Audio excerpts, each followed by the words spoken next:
Having the house to herself wasn't something new for Ronnie Ann. With a dad working long shifts at the hospital and a brother who had almost as much half-time jobs as he was years old, it was frequent for her to be left alone at home. She pretended that she wasn't bothered by it, that she could stand it. She turned on the radio to have some white noise in the background. She played her video games.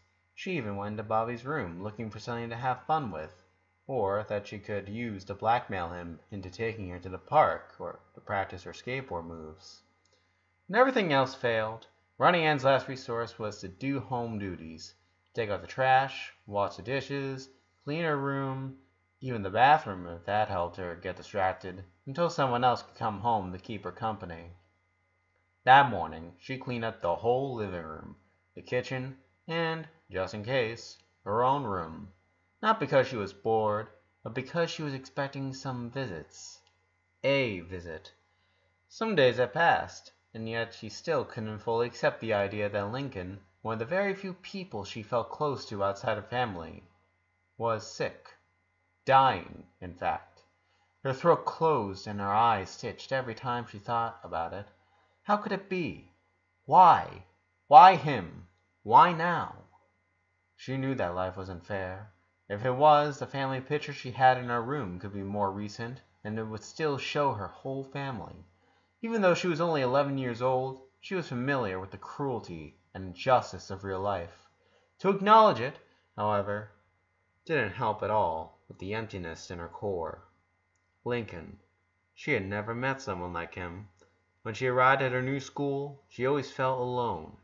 Her old circle of friends had stayed behind, and no one seemed particularly interested in making friends with the rude Mexican girl that dressed in baggy clothes and that liked to skate.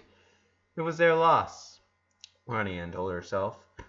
Her first few weeks had been pretty tough, having to face kids that weren't precisely kind towards her, turning into someone who would strike fear and that no one would like to mess with her. Wouldn't have been her first choice. It had been the only way she found to defend herself, by becoming the one feared by everyone else. She earned herself long afternoons without bullies. The fact that it only left her even more alone wasn't really a problem for her. She was getting used to it anyway. Everything changed when Lincoln Loud kissed her. Before that, she had been picking on him for a long time. He was such an easy target. A nerd boy that hung around with dorcas losers in school. It was her duty as a rude girl to deal with that type of kid. The truth was, however, that she always had some more personal motives to pick on that particular white-haired boy. She had been eyeing him for quite a long time. He was pretty dumb, yes, but somehow he managed to be cute. She was embarrassed to even think in those terms, but yes, she liked Lincoln Loud. Her awkwardness and shyness kept her away for as long as he could. It wasn't only until he uploaded that video confessing his fantasies with Christina that Ronnie Ann decided messing with him in a more active way. Maybe to try and get a little closer to him, trying to get him to notice her, whether in a good or bad way. It evidently worked, since after those first few kisses and the double date with their siblings, the two of them became very close friends. Secretly, no one else would find out and embarrass them, but yes, very close friends without a doubt. He was definitely her best friend, someone she could trust, someone she could rely on. And yes, by now, and after the reflection she had in the mall last week before finding out about his condition, she could say without a doubt that he had awoken new feelings inside of her, feelings deeper and more powerful than mere friendship. Once the living room was presentable enough to host a special visitor, Ronnie Ann headed to the kitchen. She had promised Lincoln a great breakfast, and under no excuses she would disappoint. She still recalled that time when he had stayed at her house for breakfast after getting a second chance for them on the egg project. He had spoken with Miss Johnson so Ronnie Ann could get a second chance and avoid a bad grade. He lost a chance of winning a delicious breakfast. But that's okay, he told her, because all I care about now is putting our family back together. How could someone be so dumb and cute at the same time? Why was it that everything he said made her look even more? What she loved the most about Lincoln was that Even though he was a dork and he messed up all the time, he would always find a way to fix things up. Always looking for a way to fix his mistakes. That phrase, "put our family back together," had melted her heart. It was like they had truly become a family for the rest of the project. Following Clyde and Penelope's example, the two of them spent the rest of the week together, taking care of the little egg from all harm, taking the time to also talk and get to know each other. Ronnie Ann had never felt happier. She was beginning to wonder if, maybe, someday, that little family game could be something real. If there would to come a day when the two of them would be together at last. And now she needed to make her mind on the fact that her dream would never be possible. It was hard, but she finally managed to focus on her cooking. She didn't want to think about anything else. She didn't want to remember everything that was going on. She allowed her mind to get distracted by the waffles recipe and to make sure that they would look as tasty and as humanly possible. To think about Lincoln had always been a cause of happiness, but now it only brought her pain. So focused she was on what she was doing that before she even realized how long had passed, someone knocked on the door. Ronnie Ann suddenly found herself anxious. She ran to the bathroom to look at herself in the mirror and to make sure that her hair looked all right, that her ponytail wasn't too tight or too loose, and that the sleeves of her hoodies were clean. She removed her apron and ran back to the entry door. Already resigned to her fast-paced heartbeats and her shaking knees, she hesitated before laying her hand over the doorknob, closed her eyes to get herself ready. She prayed that it wasn't the mailman again. She had lived the most embarrassing moment of her life an hour earlier when she opened the door without checking and jumping straight into a hug with a complete stranger. And finally, she opened it. There he was. "Hey, Lincoln," she said, giving him a shy smile and barely containing the impulse to wrap herself around him. "Good morning," he greeted her, biting his lower lip and looking sheepish. For God's sake, why did he look so adorable when he was embarrassed? She didn't know why he was all shy. Lately, and considering the circumstances, he seemed to have lost a few of his restrictions when it came to showing affection towards her. She assumed it was probably related to the fact that he was wearing a big baseball cap that looked at least 2 sizes too big for him, covering up all his hair. Lincoln was definitely not the sporty type, and that cap looked comically out of place on him. She would have made fun of him because of it, but she didn't do it this time. Her jokes on him used to be smoke screens to dissimulate the affection she had for him and how much she cherished him. Facades of feelings she wouldn't dare express out loud. Now, she simply didn't need to conceal them anymore. "Want to come in?" she invited him, stepping aside. He promptly nodded and stepped into his friend's house. After closing the door behind him, Ronnie Ann simply stood there, playing with her fingers and giving him an intense stare. He raised an eyebrow. "Is everything all right?" he asked, now that the door was closed, now that no one else would see them, that they were the only 2 souls in the empty house. Ronnie Ann had no motives to contain herself. Without giving him any reaction time, she closed the distance that separated them, wrapping her arms around his chest, resting her head on his right shoulder, carefully as to not hurt him, considering how fragile and scrawny her friend was. She squeezed him as delicately as possible. She wanted to have him close, to feel his warmth, his heartbeat against her chest. When he hugged her back, Ronnie Ann felt jealous. It was hard to explain. She was still sad, sorrowful. The painful throbbing slightly on the left side of her chest was still there, turning inside of her like a cold knife. But even so, nothing else mattered. Only the sensation of loving and feeling loved. Lincoln's arms had a firmer grip on her than she was used to. She felt his hands closing on her hoodie, almost possessively. She didn't back away until she felt him trembling and heard him sigh. And even then she still left her arms around him. "What's wrong?" Lincoln closed his eyes and shook his head, smiling at her. Nothing. Nothing. I'm sorry. I just... Forget it. How are you? She asked, using one of his hands to stroke her back. A few more minutes, and she would melt under his touch. I'm okay. I was waiting for you. Yeah, sorry. My sisters wouldn't let me go. Oh, yeah, of course. But I really want to see you. His smile saved the awkward moment. Ronnie Ann couldn't help but smile him back. Having him so close, it was hard for her to contain herself. I didn't know you liked the Yankees, she finally said, pointing a finger at the baseball cap. Oh no, this is just a Percy Jackson reference, he answered with a smug smile. He was making a very clever joke. She raised a single eyebrow and caused him to roll his eyes. If you read the books, you understand it. You're the nerd, lame-o, not me. I thought I came here for breakfast, not to get discriminated for what I like. We can do both. After that brief banter, they both started to laugh. It had been a fairly long time since Ronnie Ann had felt so good, especially during the last week. Actually, he began, quickly losing his smile. Well, I asked Lynn to borrow me this cap. Oh. Ronnie Ann released him from their embrace, almost without realizing it. She averted his gaze. She didn't like to think about Lynn. She still had a lot to blame for her, and a bruise on her chest. And up until a few days, her jaw had been still sore from that right hook the older girl had landed on her. But neither of those things were what hurt her the most. Every single blow she received that afternoon had been deserved. She had earned them after what she'd done with Lincoln.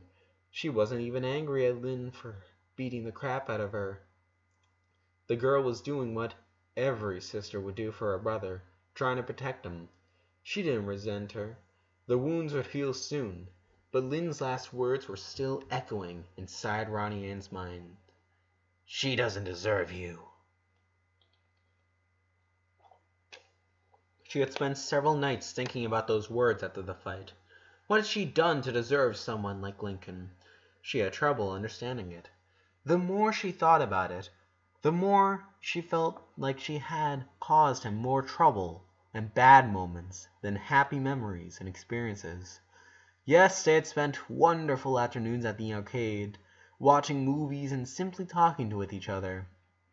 Even so, she felt like the pranks and all the bad moments completely outweighed any moment of kindness she had with him. The worst part of her guilt was that she knew that if she told Lincoln how she felt, he would tell her that she shouldn't have to worry, that he liked her just the way she was. And that would only confirm that he was too good for her, and that, just like Lynn said, Ronnie Ann didn't deserve him. Lynn doesn't hate you. You know that, don't you? Lincoln suddenly asked, boasting his psychic abilities. Maybe she should, she grimly whispered. Oh, come on. She was sensible, he cautiously said. Give her time. I'm sure that sooner or later she'll apologize to you. She's stubborn, dude, and somewhat violent. But I trust you with my life, and I can assure you that she's, in fact, a kind, sensible girl on the inside, just like you. Lincoln's funny tone made her look like him in the eye. I told you this to her the other day, but I think you two could be very good friends if you gave each other a chance. She thought he was kidding, to try to make her feel better, but there was something in his voice that told her that he was being completely serious about this whole deal. She and Lynn? Friends? Pfft. Well, listen, I need to show you something, Lincoln said after a long pause. What is it? He stepped back. His eyes moved to the floor, and he bit his lower lip and dried the sweat off his hands and his pants. The only time she had seen him so nervous had been when the two of them went to the community pool, and she had forced him to jump on the highest trampoline. She started to feel anxious, too. It's okay. I don't know if you'll like this, but I don't want to have any more secrets. Now she was positively scared. Lincoln, what is it? To her confusion, he raised a hand to his head. He quickly removed the baseball cap, and Ronnie Ann suddenly understood. Lincoln, she let out, staring at him with her mouth agape, trying to find any excuse to what she was seeing. The lighting in the room, maybe some mud, perhaps she was too tired, but nothing that she could convince her that what she was seeing wasn't real. Lincoln's hair was no longer white. Wow, you look good, she said, still trying to walk out of her shock. But what happened? One of his hands went up to her head and to ruffle his hair after being trapped under the cap. It was an absolutely bizarre view, like he was someone different. It's, well, complicated. After the initial impact of seeing Lincoln like this faded away, Ronnie Ann became more aware of how anxious her friend looked. She had many, many questions. Something like this couldn't be tossed aside, but the last thing she wanted to do was to make him feel bad or make it awkward for him. She swallowed up everything she wanted to say and instead put on her best smile. Tell you what, how about we go and have a nice breakfast and you tell me about it afterward? I left the waffles in the oven so they wouldn't get cold. At the prospect of having a delicious breakfast, Lincoln's anxiousness abandoned him, and he was able to smile again. Sounds like a plan, he agreed, turning around and walking into the kitchen. Ronnie Ann followed him, happy to see him so excited. She kept glancing at his hair all the while. This is the best breakfast I ever had in my life, said Lincoln with his mouth full of waffles, having forgotten all types of manners. I know, she simply said with a proud smile, taking in a new mouthful. He swallowed his meal and drank almost half a glass of juice to help the food go smoothly down his esophagus. You do know you don't have to finish it all in 5 minutes, right? Ronnie Ann asked him. I can't help myself. These are just great. I think you're overreacting. Maybe. But I really, really like them. Thanks. After his compliment, Lincoln averted his eyes from his food for a second to look at Ronnie Ann. Her eyes were fixed on her plate, trying to hide the smile that was now crossing her face and the blush that painted her cheeks. He smiled too. He wasn't lying when he said the waffles were great, but he might have just exaggerated a little bit to make her feel better. Being too kind had never hurt anyone, right? It's not like he was lying. He was just being overly optimistic. The two of them were sitting face to face on the kitchen table. The partially open window ventilated the place, letting in a nice breeze to fight back the heat of the oven. Clouds were covering the sky, but even so, the place had a warm, suitable atmosphere. If only he had been brave enough to have taken the initiative and proposed these kinds of encounters before. He shook his head to toss that thought away. There was no point in regretting what he had not done. He didn't want to think about it. He just wanted to enjoy the moment. Although, to be honest, Lincoln would have been pretty much happier if Ronnie Ann wouldn't keep stealing glances at his hair every time he was busy eating, only to immediately look away the moment he looked up again. That was the only thing that really bothered him. He wanted to believe that she was just waiting for the right moment to ask him about it, so she wouldn't make him uncomfortable. But what if it wasn't like that? What if she hated the change? What if she thought it was stupid? What if he told her his reasons and she didn't like it anyway? Why did everything have to be so hard? Why couldn't she be delighted with it? Why not even his own sisters have reacted the way he hoped they would? Only Lynn, Lenny, and Lola looked a little bit excited at his new hair. Why did no one else comment on it? Did no one else understand how fucking important this was for him? You know, this is the second time I make waffles for you, but you haven't cooked for me. Not even a single time. Ronnie Ann noticed, derailing his train of thought. Lincoln looked up, but she was busy looking at her fork. He sighed, relieved. For a moment he feared that she had seen his face, as thoughts tormented him. He put his smile back on. By now, it was really easy for him to fake it. That can be arranged.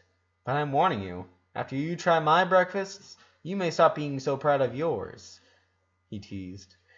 You're setting yourself a very high bar, she warned. Are you sure you're not going to come up short? Do I smell a challenge? Only if you dare. Their little banter helped to turn his fake smile into an honest one. Ronnie Ann was simply amazing. She was rough, aggressive, competitive, and she had trouble expressing her feelings.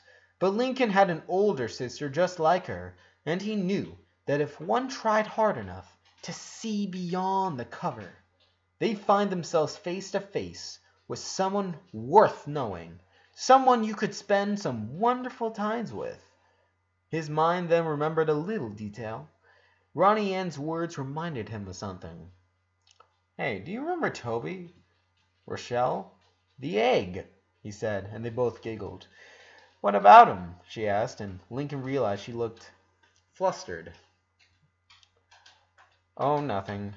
I just remembered that was the first time we had breakfast together. Yeah, that's true. That apathy was the polar opposite of the reaction he had hoped for to generate on her. His fist clenched around the knife. He just wanted her to remember a cute moment between them. Why was she reacting like this? She was supposed to smile. They would both talk about the project, and the meal would be so much better. Not this. Now she was fixed on her plate, not paying attention. How could it be that lately none of his plans, not even the simplest and stupidest of them all, like redirecting a conversation, would turn out the way he expected? Hey, she called him, barely lifting up her gaze to look at him. Have you finished? Lincoln looked at his plate. There was still half a waffle in there. Yeah, I think I'm done, he lied. Come with me. I want to show you something. Ronnie Ann stood up and walked into the hall. Lincoln followed her, her eyes slightly squinted. What could she possibly want to show him? His interest spiked up when she didn't turn around into the living room, but she headed into one of the doors to the right, a sign that read, Danger. No. Do not burst in. Adorned the wooden door. He raised his eyebrows. Were they? She put a hand on the doorknob before turning it, glaring him with a killing stare. If you make any funny remark, I'll twist your underwear around your head so hard that the name you sewed into them will be marked on your forehead, she coldly told him. I don't put my name in my underwear, he quickly retorted, very self-aware of the fact that he in fact did put his name on his undies. His friend's smile let him know that there was no use in lying. She then opened the door and stepped inside. Lincoln followed her lead, and once inside, his eyes tried to absorb every single detail in Ronnie Ann's room. It felt odd, being there. He had spent half his life inside one of his many sisters' rooms. Girls' bedrooms were no secret for him. He had been inside Cabby's room a few days ago. Knowing that this room was Ronnie Ann's, though, with everything she meant to him, he felt different just by standing there, knowing that he was experiencing her own personal space. He tried to catch every detail, every square inch. It wasn't precisely big. It seemed smaller than some of his sister's rooms, but having it all for herself, she had filled the place with her stuff. The carpet was a strong purple, her favorite color. Several skateboards decorated the wall behind her bed, including one that was broken in half. The rest of the walls were covered in posters of different athletes, one of Smooch, and one from another band with some devil horns and a lightning between the letters. Luna would probably recognize it. The closest door wasn't open, but there were Christmas lights hanging from around several family pictures. He couldn't inspect them closely, but a quick look told him that Ronnie Ann seemed to have a big family too. Her bed had nothing special, with only a nightstand to the right that had a light and the picture on it. There were also a desk with some books from school, and finally a case filled with random stuff, such as even more photos, her headphones, her video game collection, a little nest with Toby Rochelle II in it, and what seemed like a piggy bank with some... Wait a minute. Wow, he said, heading to the case. Is that Toby? There were no doubts. That hand-drawn face, those funny teeth, that was definitely the same egg both of them had taken care of. Ronnie Ann most delicately grabbed the nest and carried it to the bed. She sat there and lifted Toby, inspecting him. I know it's silly, but after we were done with the assignment, I asked Miss Johnson if I could keep him, she admitted, not daring to look him in the eye. It's hard to explain, but I don't know. I guess I just got a bit attached or whatever. I don't know. Lincoln sat beside her. He extended his hand as if asking for permission, and she handed him Toby. I had no idea, he simply said, stroking the little egg before putting the same baby voice he had used to talk with Lily. I'm so sorry, Toby Rochelle. You must hate your papa for not being here for you. Ronnie Ann chuckled. I'm pretty sure he knows his papa loves him. Of course, I love all my family. Family.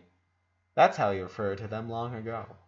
It was part of the assignment to act like one, and yet even though neither of them knew it at the time, behind that game, some very strong emotions and wishes were hidden. There was a hope behind the acting, the hope that it might not be as fake as it should have been. Lincoln put the egg on the nest once again and turned his head to look at Ronnie Ann. Both of them were sitting next to each other on the bed, separated by one pathetic foot. Too many things were flowing through his mind at that instant, a mix of deep, complex emotions he was just beginning to discover, emotions that he had felt before, but that lately, just like everything in life, had gained a new meaning. That tingling sensation in his stomach when he was with her, those nerves that manifested in his sweaty hands and his trembling legs, all of that caused solely by Ronnie Ann's presence. The silence between them stretched time. An instant turned into eternity, or perhaps an eternity contained in a single instant. A look. A feeling. He would have loved to be a little braver, enough to maybe smile at her, say the right words, and turn the distance between them into nothing. He wished he knew how to react, what was right and what was wrong. He tried to come up with a plan, to think about what he should do. Change the topic? Reminisce about the homework with Toby? Explain to her that finding out about that new side of her had been the last push he needed to realize that he liked her more than as a friend? Or should he just skip all the words and kiss her? His moment of hesitation was all she needed, raising a hand and placing it on the boy's confused expression. That gentle stroke on his cheek lasted only a few seconds before Ronnie Ann's fingers slithered up, tangling themselves with the brown hair. He felt her fingers caressing his temples, and saw how his friend's eyes moved away from his and focused on the new color of his hair. I know you, she said, her voice soft and gentle. You're nervous. No, I'm not, he stammered. He thought she would make a joke about it, but she looked too worried to make fun of him. Why did you do it? She asked, and she tenderly moved her free hand over Lincoln's. He sighed. Of course, he knew he had to tell her. He was hoping that maybe she could figure it out on her own, that she could realize his motivation without him having to say it out loud. Evidently, that had not been the case, and he had no other option but to resign himself to explain it. Without diving into many details, he explained to her as clearly as possible the effects the tumor on his head had on the color of his hair. As he was explaining it, his eyes lost focus, and he lost in his own thoughts. He told her all about the previous day, about how every moment he spent at his house was both a blessing and a curse. He told her about the pain of his sisters, about how useless he was when it came to making them feel better, about his failed attempts to do something nice for them, to save them from their spiraling depression, about the desperation he felt for not being able to do anything right. He was slightly conscious about Ronnie Yen's anguished face, but he paid no mind to it. By the time he reached the point of when he found himself staring at his own reflection on the bathroom mirror, Lincoln was clenching his fists, trying to keep his emotions from exploding. I couldn't take it anymore, he confessed. I was about to just cut all my hair, but I couldn't do it. I didn't dare. So instead I asked Lenny to help me dye it, so I shouldn't have to see it white ever again. He had so many things to say. He could have explained it to how angry he was at the fact that his whole life had been nothing but a lie, that destiny had just pulled the best prank on him, a giant sign telling everyone that there was something wrong with him, and no one had ever given it much attention. No one detected it when there was still time. He got infuriated just by thinking of it.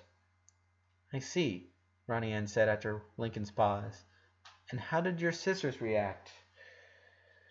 She was blissfully unaware of the fact that she had just poured salt on the wound. Lincoln didn't really want to talk about it, but now that she had brought it up, I don't know. Lenny was more than willing to help me, and she seemed to be into it, but I just don't know what to think of her. I don't know if she understands what's going on with me, or she realizes how messed up all this is. And I don't want to ask her about it because the truth is that we're having a great time. We play, we talk. She still treats me like I'm alive. Lincoln. And honestly, I have no idea what the rest of them thought. He interrupted her. No one told me straight on my face that they disliked it, but they didn't say they loved it either. Only Lola and Lynn. But Lynn would say anything to make me feel better. I know them. They're my sisters, and I know that they're trying to hide something from me. And yesterday during dinner, they would all stare at me when they thought I was distracted. But I saw them. I saw the way they looked at me. Just like you do. He didn't mean to sound so aggressive. He didn't intend for his words to be so poisonous. It wasn't his intention that Ronnie Ann would gasp and looked at him, shocked and hurt by his remark. That's not what he wanted. But the more he talked, the easier words slipped in his mouth, and the harder it was for him to control his emotions. Listen, don't try to hide it, he cut her again, turning his head away from her, frowning. Ever since I got here, you've been staring at me like I'm a monster. A monster? Of course not. Then why do you keep looking at me like that? Why won't you tell me what you really think? Lincoln, calm down. It's not like that, she begged, her voice full of sorrow.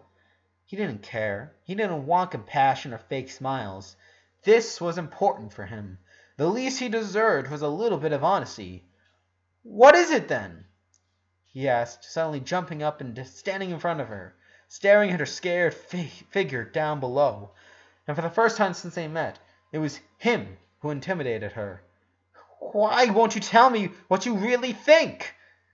I mean, this is me. This is who I was supposed to be, he yelled, roughly closing his fingers around his hair. This is the real me. Why can't anyone accept me this way? Because you're such an idiot. It was neither the insult nor the sudden hug which startled Lincoln and brought him back to reality. It was Ronnie Ann's tears what extinguished the raging ire inside of him. For no matter how enraged, terrified, fatigued, or depressed he was, a girl's crying would always wake his brotherly instinct.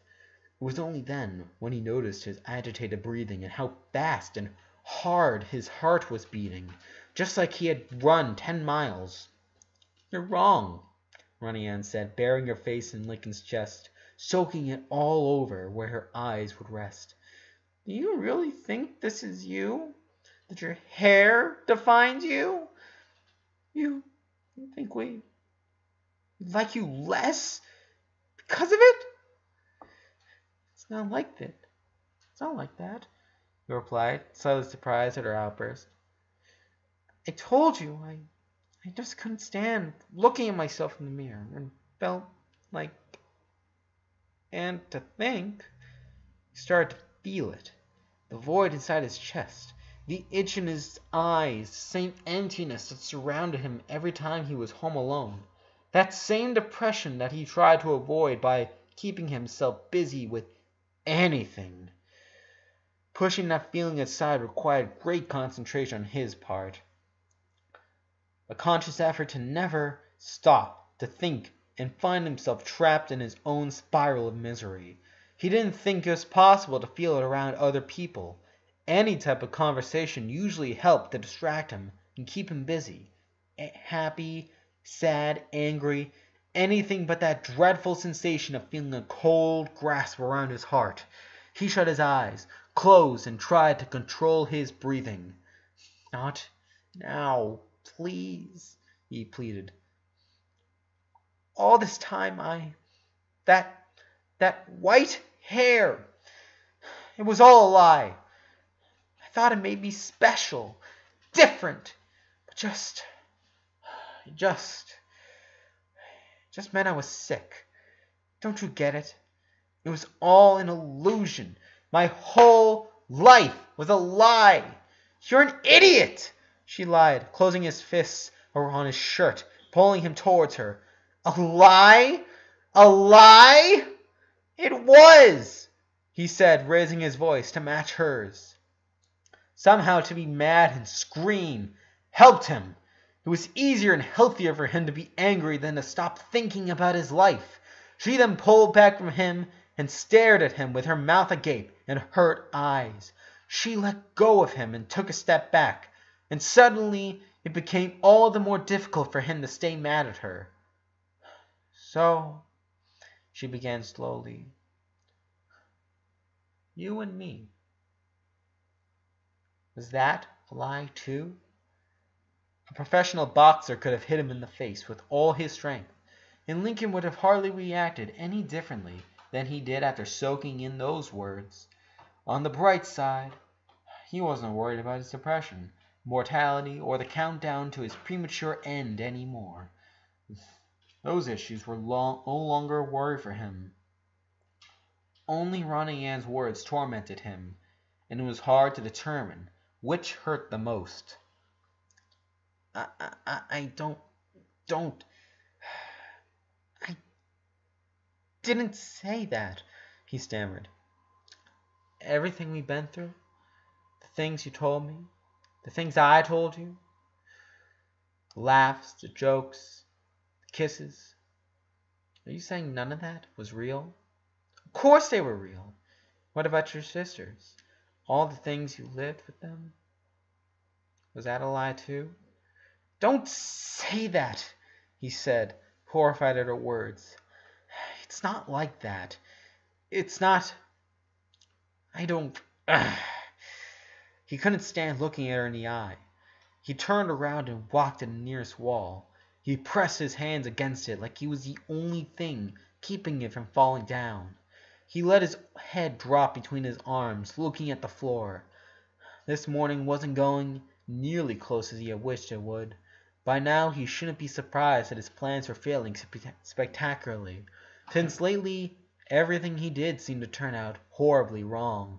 He just wanted to hang out with Ronnie Ann, to talk with her, to laugh along, maybe play some video games.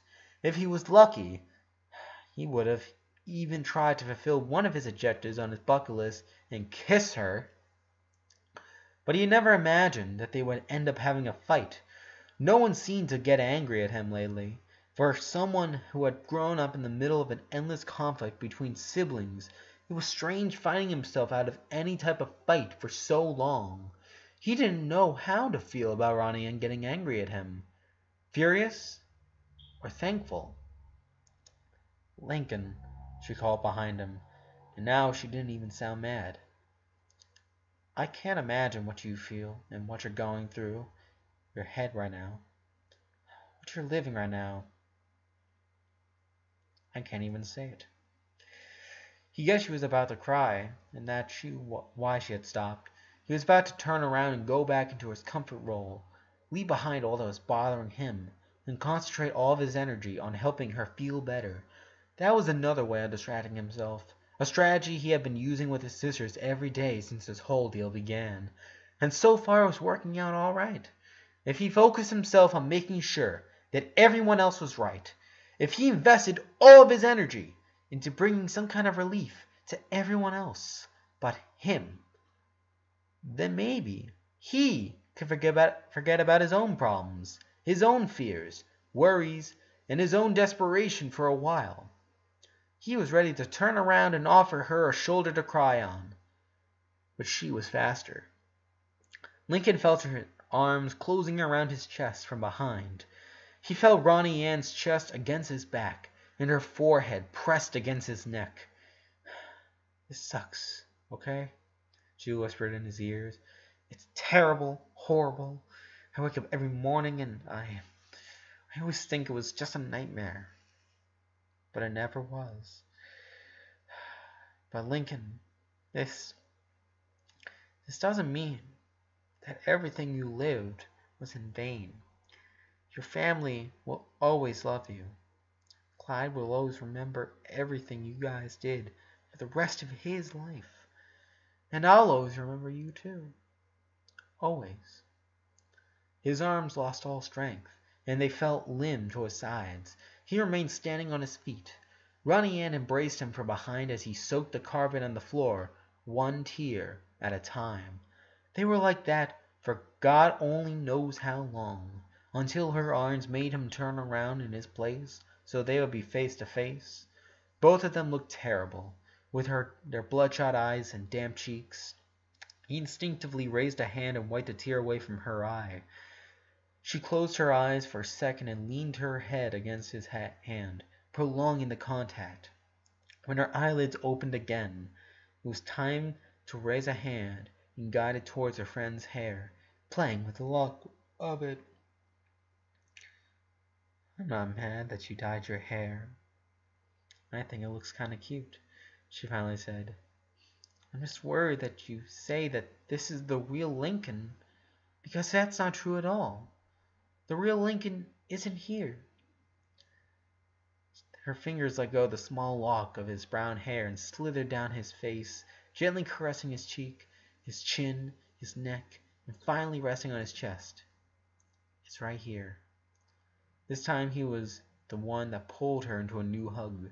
They both wrapped their arms around each other, holding the other one tightly as if they didn't want to ever let go.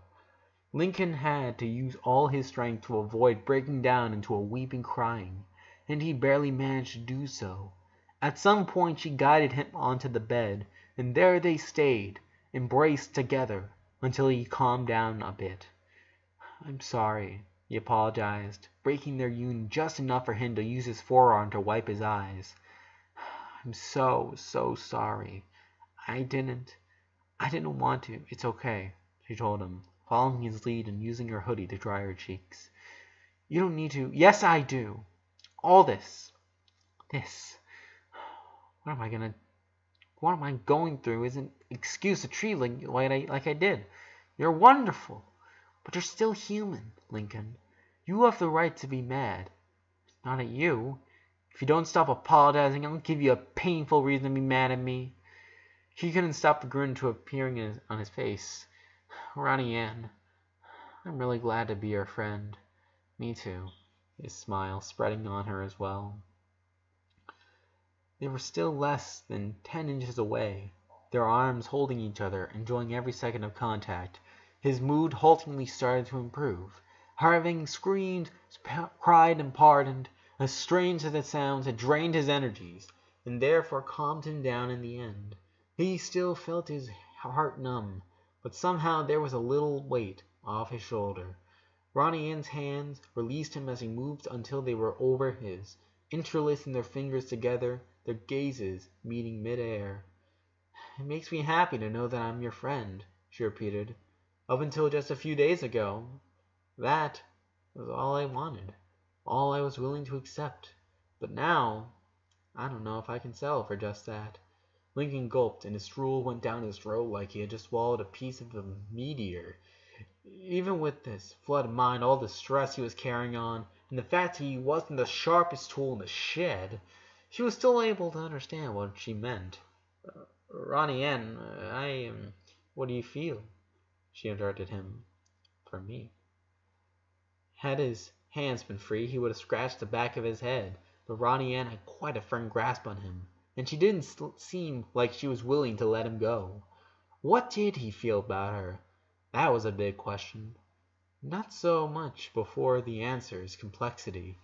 He had it pretty clear by now, but because he felt like he had been extremely careful with his words. Given the situation, telling what he truly felt or thought didn't seem like the smartest move. Even a part of him was screaming that he should do it anyway and confess his feelings, even if his heart was beating twice as fast in his anticipation. He couldn't do it. It wasn't fair. I really like being with you, he admitted, telling only half the truth. You're the most amazing girl I've ever met. Is that it? For God's sake, those eyes! How could he lie to such perfect orbs? The brightest little spots in the universe that had been reduced to them and nothing else. All his anger, frustration, depression, and anguish disappeared, buried down by a single emotion that eradicated warm waves across all his body to the rhythm of the heartbeats in his chest. Since when was she so pretty? Since when being with her had become such an intense experience? Why did he feel like his blood had been replaced with a scalding liquid that flowed within him, relieving his grief and making his worries seem harmless? Don't do this, he pleaded, trying to break the eye contact, to run away from her spell, to gain back his consciousness, and do not what he wanted, but what was the best for them. Ronnie Ann's hands found their way to his face and forced him to look at her. Her eyes were more intense than he had ever seen them before. She was known for intimidating even the toughest boys in school. But those eyes could have thawed the coldest heart.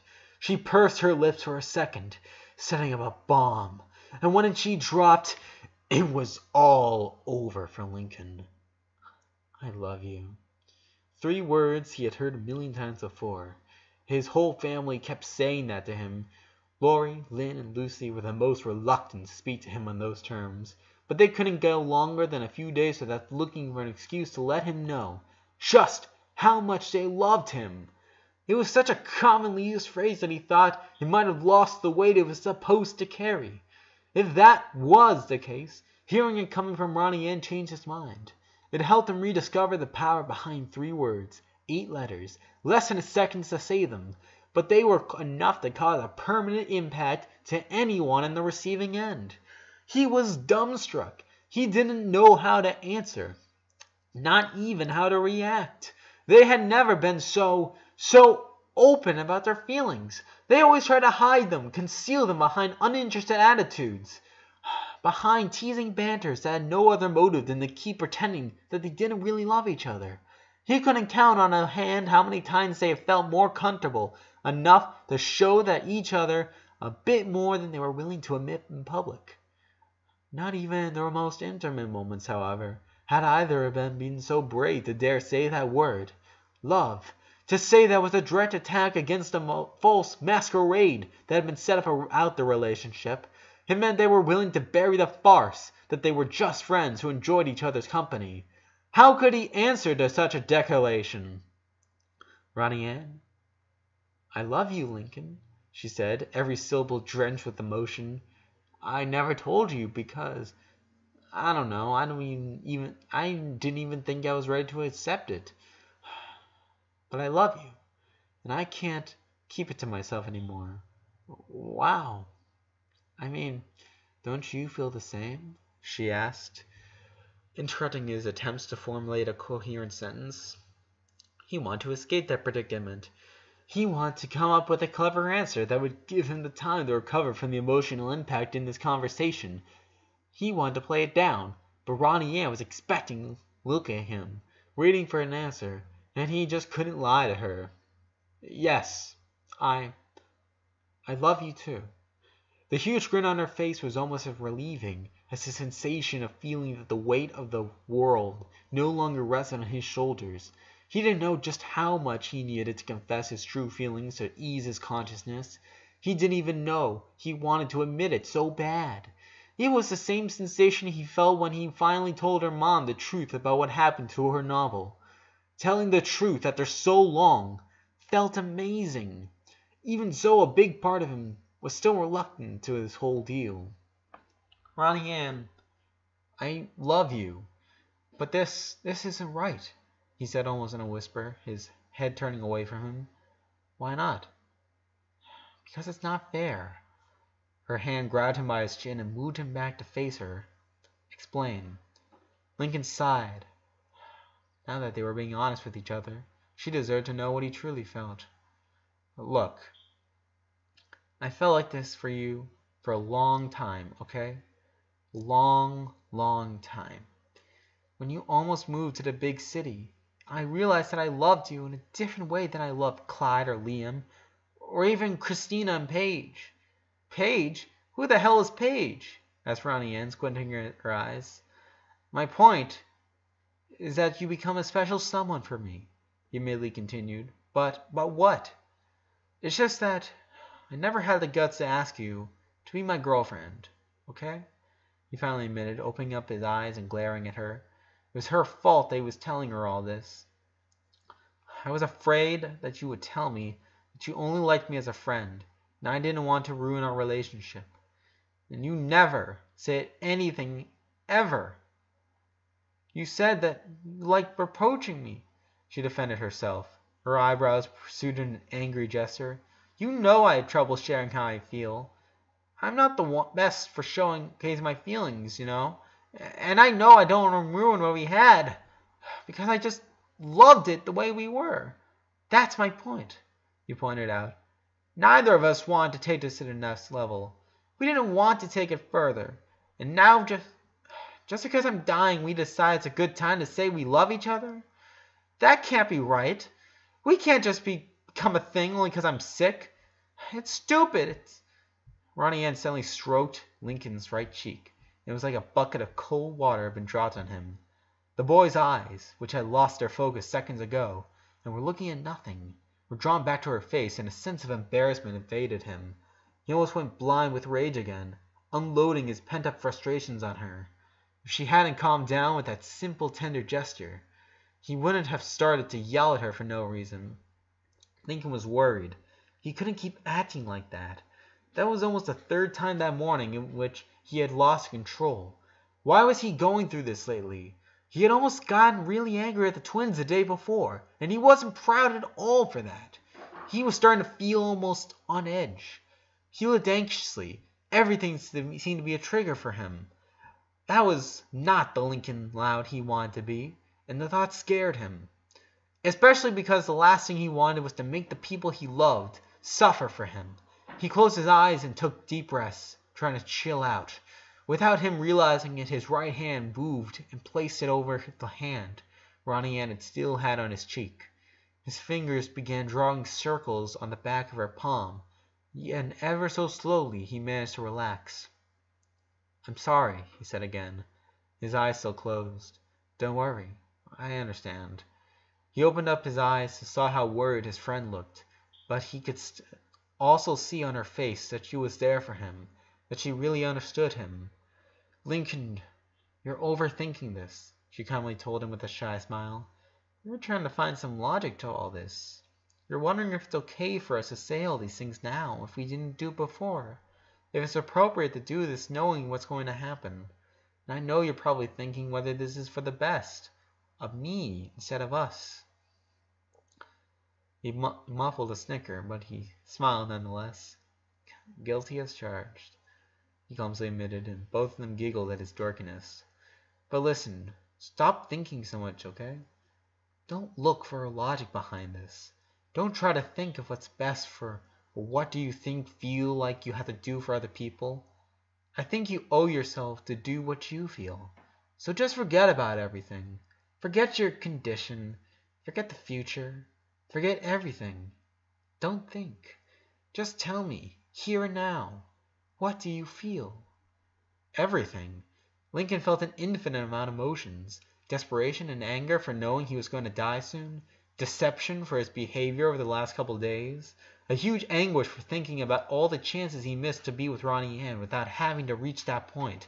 Gratitude, because she was the only person that had treated him like a regular person. This last week. The only one who had stood her ground against him. It made him realize how much of a jerk he was acting like. Most importantly, though, he felt love. He was only 11 years old, and he knew that he couldn't really know what real love was supposed to feel like. This was a new experience for him.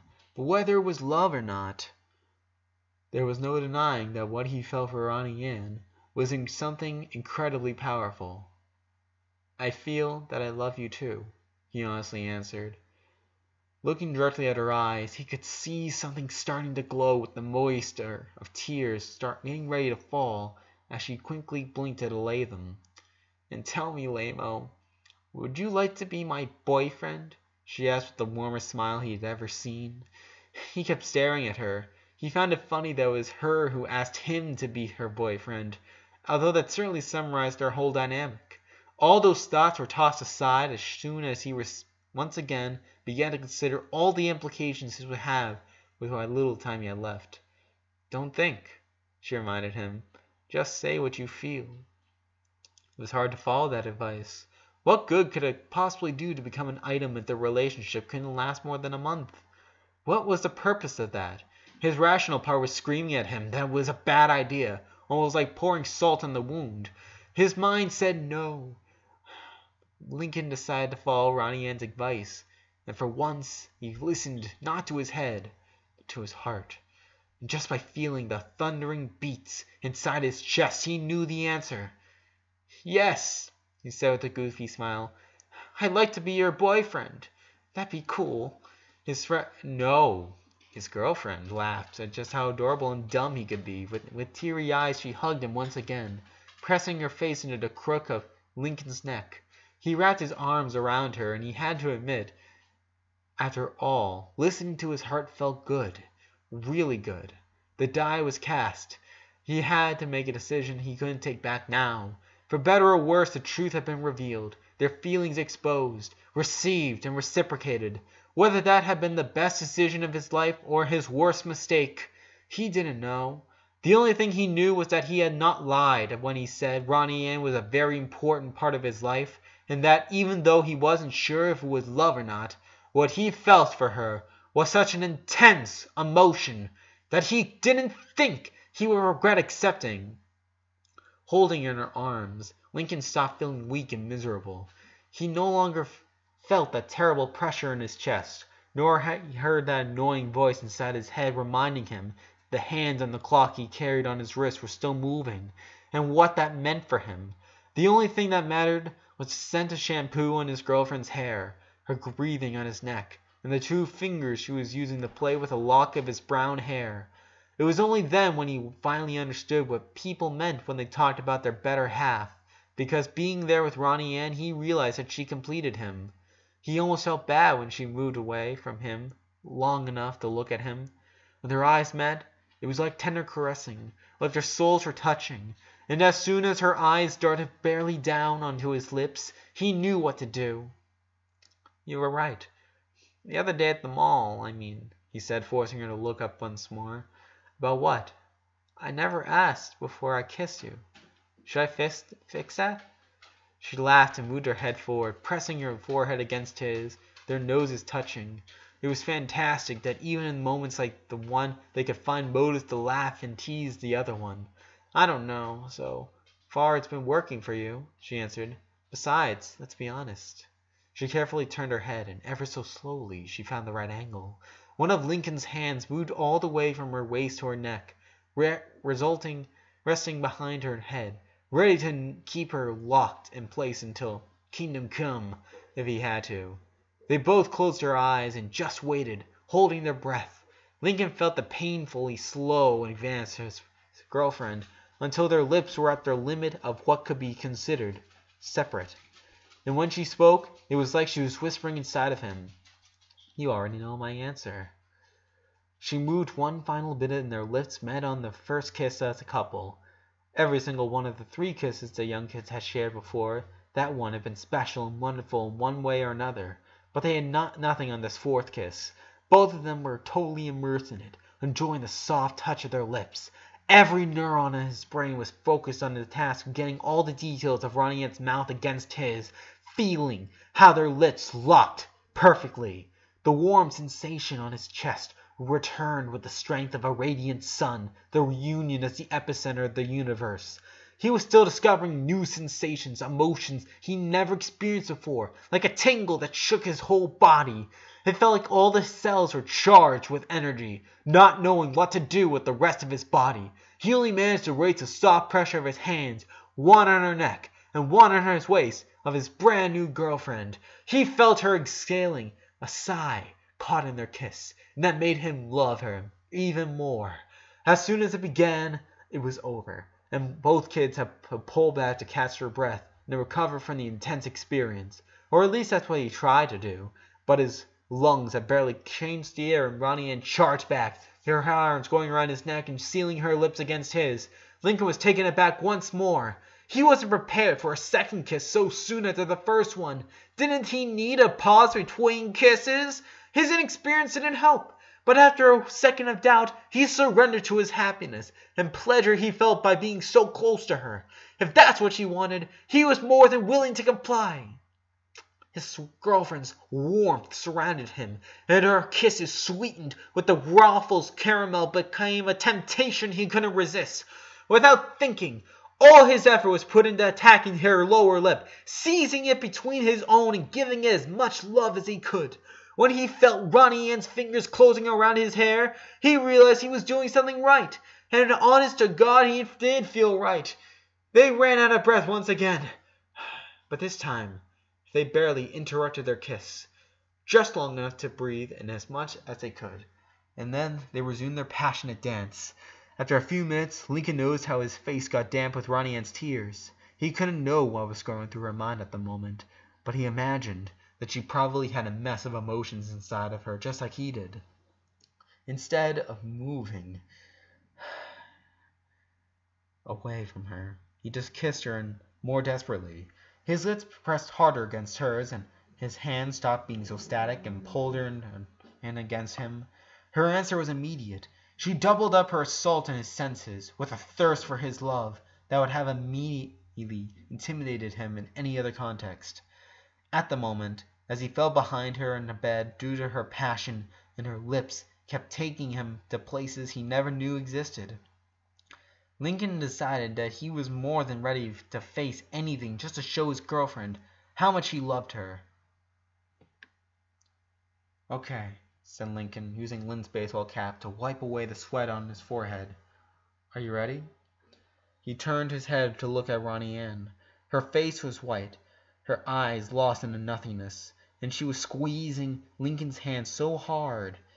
At any moment now, they would snap his fingers off.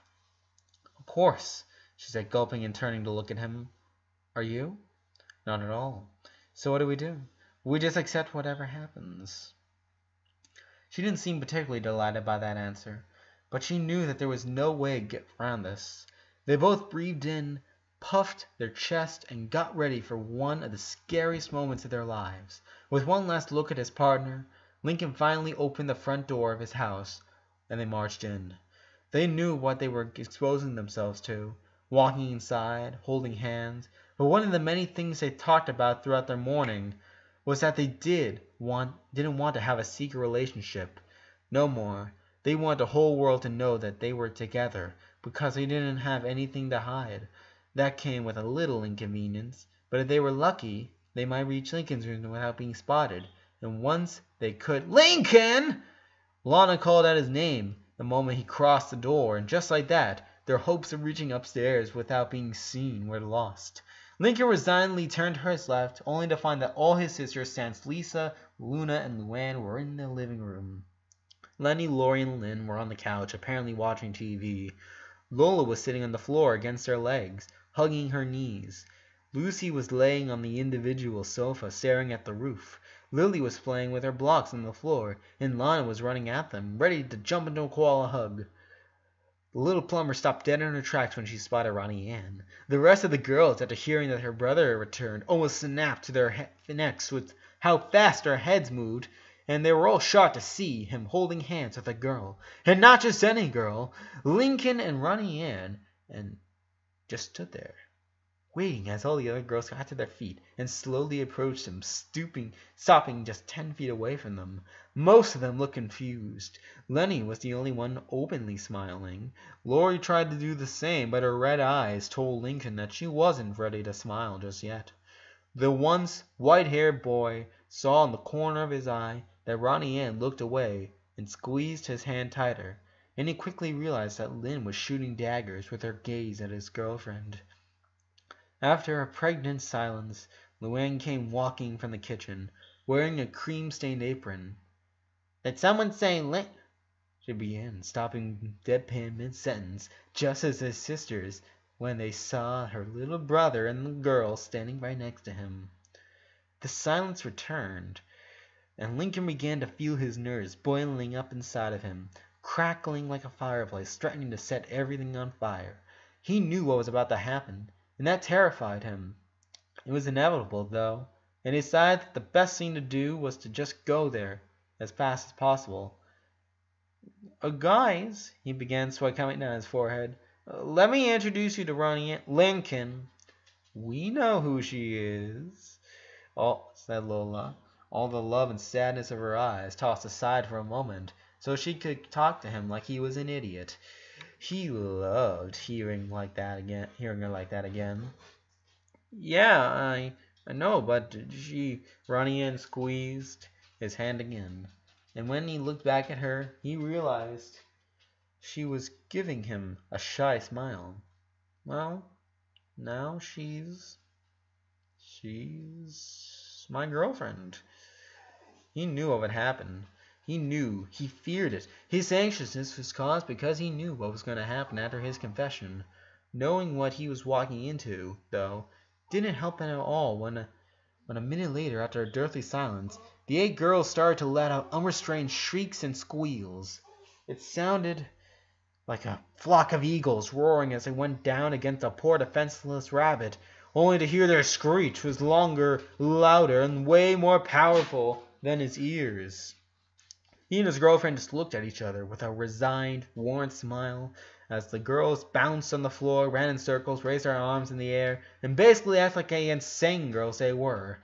Even Lynn was strilling like she was trying to break all the glasses on their block, which seemed to ease Ronnie Ann's nerves a little. The brand new couples were blushing as hard as they could, but it was somehow comforting knowing they were all so excited.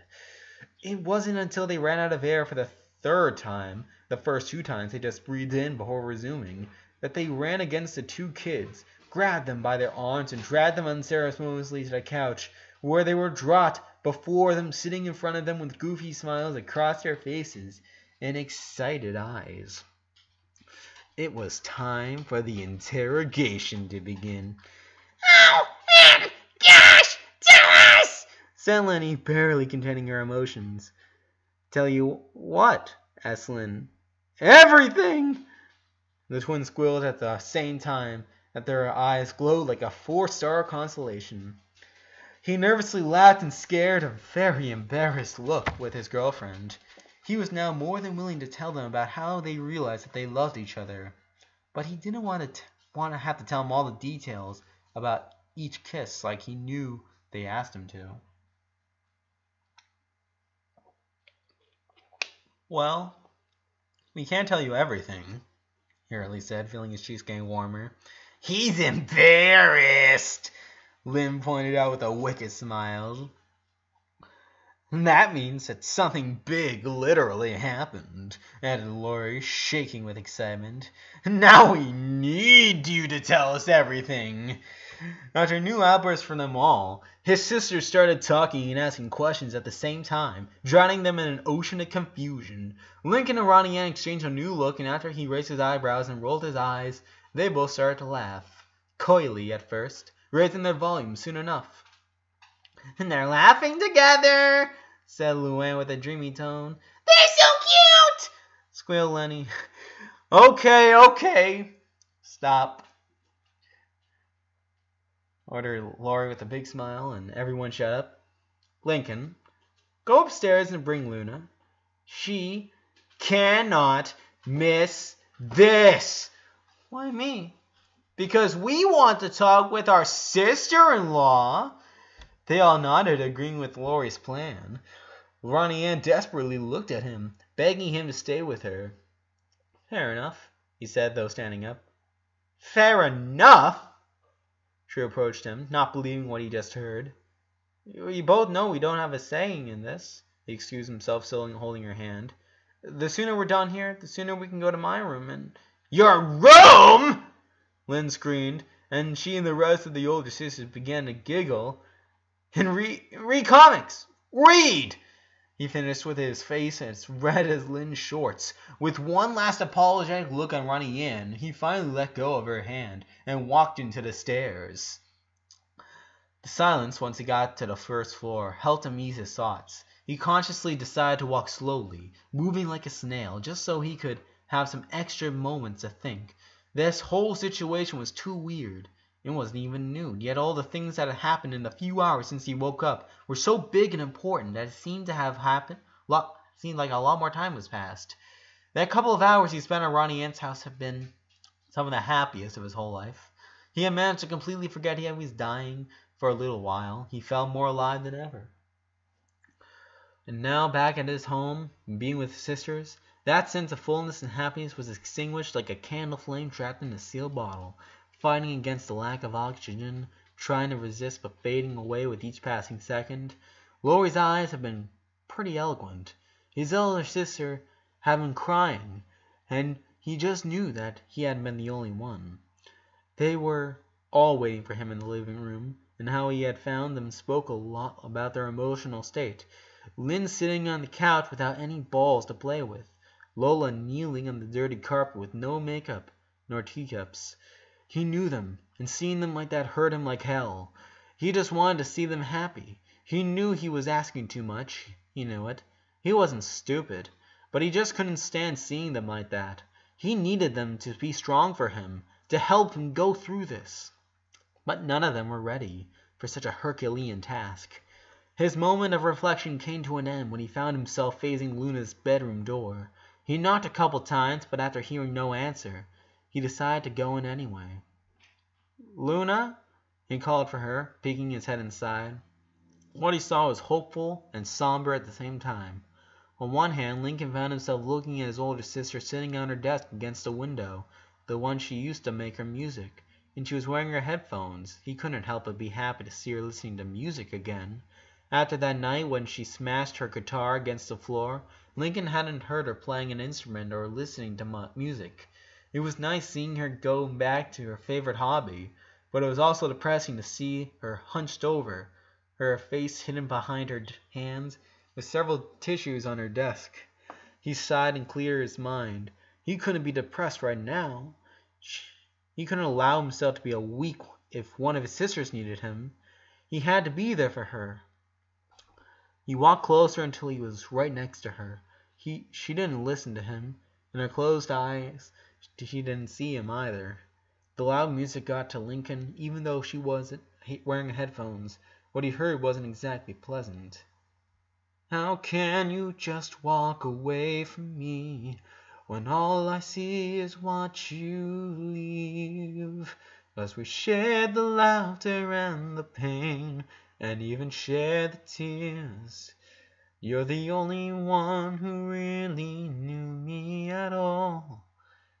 Not saying the situation any longer, Lincoln put a hand on Luna's right shoulder. His sister jumped when she felt the contact, and soon enough she saw who it was. She turned off the music and let her headphones aside. Lincoln! Hey, she said, wiping the tears away from her face as fast as she could. She sounded like she had the flu.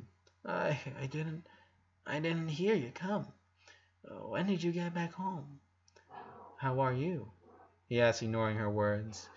She closed her eyes for a second, shaking her head. When she opened them again, all the tears she had dried away were back there again, and her watery eyes fixed them on the boy in front of her.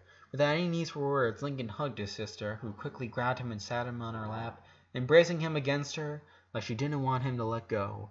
He certainly wasn't thinking about going anywhere, not as long as she was like that. His sisters would be more than happy to have some alone time with Ronnie Ann, so he knew there would be no rush to go downstairs. If he had stayed there for an hour, then his girlfriend would have to forgive him, but he would do it. After some minutes, Luna started panting and soaking her brother's hair with her tears. "I'm sorry, bro. I'm sorry," she apologized. "It's okay. Don't worry. I'm sorry. I tried to follow your advice. I tried to go back to my music, but everything, it just keeps reminding me of you." He didn't know what to say. Luna's problem at first was that she wasn't ready to accept the huge sadness that was killing her, so she tried to distract herself by taking wrong choices and doing things she later regretted. Lincoln had done everything in his power to let her know that sometimes she had to let it hurt. He couldn't tell her now that she needed to get over it. What could he do then? Luckily, and unfortunately, for Lincoln, he had gone through something similar with Lucy the day before. Both girls had a similar problem, and that's how he realized what he had to tell his older sister. "Maybe you can listen to songs that remind you of me, but not in a bad way." He assumed that her silence meant that he hadn't been clear enough. "Luna, let's not fool ourselves. We both know you. You are going to miss me." "Every day," she merely said, holding him tighter. "But I don't want my memory to be sad for you," he told her, burying his face in her neck. "I want you to remember me for the good stuff, our happy moments. We shared a lot of those. Like, remember when you took me to my very first concert?" She snickered, and one of her hands began stroking his hair. "How could I forget that? You were rocking that outfit, dude. And remember when you actually got Smooch to play in our garage? I learned that from the master convincing. We had such great times together," he said, trying to look happy. "A lot. So maybe you can find music that reminds you of them, instead of music to remember the good stuff." Lincoln kept feeling her soft, tender touch on his hair. They seemed more relaxed, even distracted. She wasn't as oppressed as when he found her a few minutes ago. He could have stayed there and kept working on making her feel better, but he decided that maybe the best thing he could have done was keep her busy with something else, something that surely would make her happy. "Luna, I'd love to stay with you all afternoon. I'd gladly do so. But Ronnie Ann is waiting for me downstairs with the girls, and I don't want to leave them alone with my girlfriends for so long." Luna's face lightened up, and any trace of sadness faded away. "Girlfriend!" she screamed before squeezing the breath out of her little brother like he was a teddy bear. "Lincoln, that's so cute. What are we waiting for? Let's go!" With the enthusiasm and energy that had always defined her, Luna dragged Lincoln to the living room. Maybe he had only postponed a problem. Maybe he would never find a way to really resolve it. But little did he care at the moment, he just didn't want to see her sad.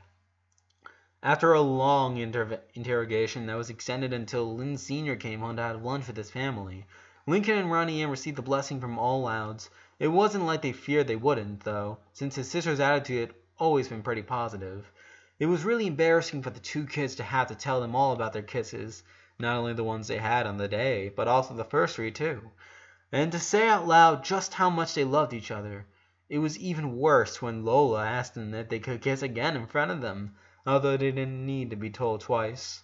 His parents were delighted at the news. Rita and Lynn Sr. gave Ronnie Ann the official welcome to the Loud House, inviting her to stay for lunch, and she was more than willing to do so. For the first time since the incident in the park, the whole family was happy together, united in a joyful atmosphere. When lunch was over and Lynn Sr. had to go back to his job, Lincoln decided he couldn't allow the fun and happiness to end just like that. "Hey, who wants to play a family board game?" he suggested after his mom took all the plates to the kitchen. They unanimously agreed to it. Even Ronnie Ann was smiling at the idea of playing with so many people. let's go to my room. I'll get some cushions and pillows, offered Lynn.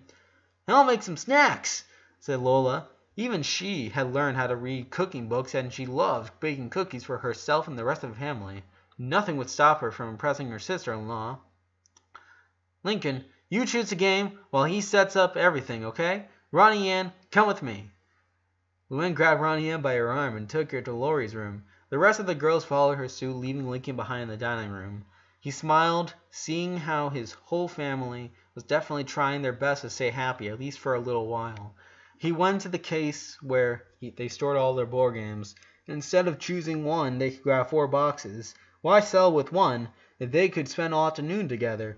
He was going to call Clyde and ask him to come join him as soon as he was out of school. With the boxes under his arms, Lincoln headed to the stairs. But he stopped when he passed in front of the family trophy case. He didn't want to stop, but he couldn't help himself. He stood there, staring at all the shiny trophies. Laurie's trophies of first place in golf tournaments, Lenny's fashion awards, memorabilia from all the band battles Luna had won, Luann's achievements from video competition and comedy contests, dozens of gold trophies from every sport ever courtesy of Lynn, poetry nights that Lucy had dominated, all of Lola's pageant tiaras, Lana's golden wrench, Lisa's Nobel Prize Jr., and even Lily's thumb-sucking contest trophies. Everyone in the Loud House was successful in what they did. Everyone except for Lincoln. He was the only failure. The only one in his 11 years had accomplished absolutely nothing worth mentioning. His only trophy was a consolation prize made by his sisters, not something he had rightfully earned. That made him feel even worse, now that he could see it in hindsight. His life was about to end, and he hadn't done anything remarkable. Nothing at all. Nothing he could ever be proud of. Nothing on which he had stood out, and it was too late now to change that fact. He had no time to learn a new ability or win anything. He would only take the grave on what he had done so far, and truth be told, that didn't seem like much. It was too depressing to think that he had always believed that there would come a day when he would start working to accomplish something big, that someday he would have the chance to do something outstanding, and something to wish he would catch up to his sister someday. That was only a matter of time. And he waited so long that he had let slip a lot of opportunities he no longer would have. It was too late now to listen to his mother and do sports. Lynn had offered him to be his personal trainer a million times before, and he had always refused. He couldn't take on Luna's offer to be a guitarist for her new band, since he had never really practiced what little she had taught him. And he couldn't be the co-host of Luann's YouTube channel. Every single one of those opportunities had been declined because he always thought that he could do them later if he wanted to. And now he had to accept that he wouldn't have time to do any of them. Lincoln, are you all right? Lenny's voice to his left startled him. He turned to find his older sister staring at him with a worried expression. "Lenny, what are you doing here?" he asked. You were taking too long, and Laurie sent me to see if you were doing okay. How long had he been staring at that case? "I'm sorry, Lenny leaned in and put a hand on his shoulder. Hey, it's okay. You were just a little worried. Come on, your girlfriend's waiting for you," she said in a happy tone. Lincoln could feel his blushing face. "Yeah, I'll go up now," he said, leaving Lenny's giggles behind. He went upstairs. Lincoln was completely oblivious to the fact that as soon as he disappeared from her view, Lenny's face lost all trace of happiness. He didn't know that she stood there and turned her face to look at the trophy case. After she took 10 minutes to finally return to her room, he was the first one to believe her when she said that he had just forgotten where her room was. He could have never imagined that she had just stared at the case, standing on the exact same spot he had been, looking at the trophies without even blinking. Lincoln didn't know that Lenny only went back to her room after the sparkle of understanding appeared in her eyes and a great idea